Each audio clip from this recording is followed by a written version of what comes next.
गुरु नानक देव जी ने आखिर उन पैसों का क्या किया? और जैसे ही सच सामने आया, पिता मेहता कालू जी ने गुस्से में आकर क्या कहा।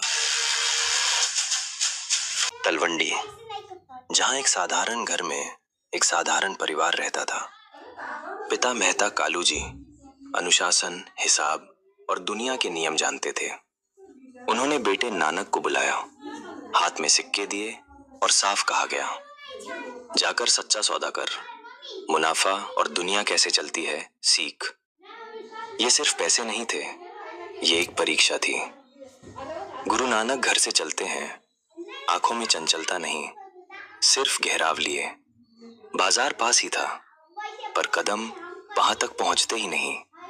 रास्ते के किनारे भूख से झुके हुए कुछ लोग होते हैं, ना कोई मांग रहा, ना कोई चीख रहा, बस चुपचाप जिंदगी से हारते हुए चेहरे।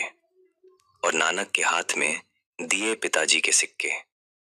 इस पल दो रास्ते थे, एक जो पिताजी ने दिखाया, दूसरा जो ज़मीर ने।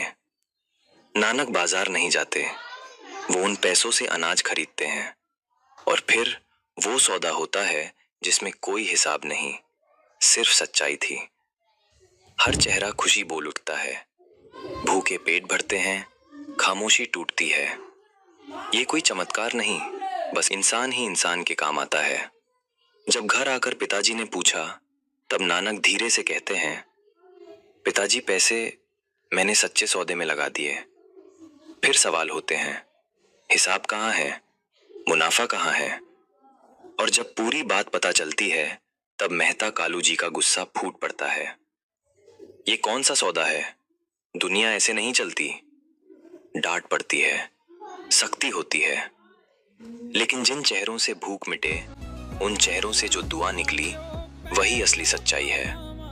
क्योंकि सच को सफाई या मुनाफे की जरूरत नहीं होती। इस तरह गुरु नानक दुनिया को ये सबक सिखाते हैं कि सच्चा सौदा वही होता है जिसमें सबका भला हो।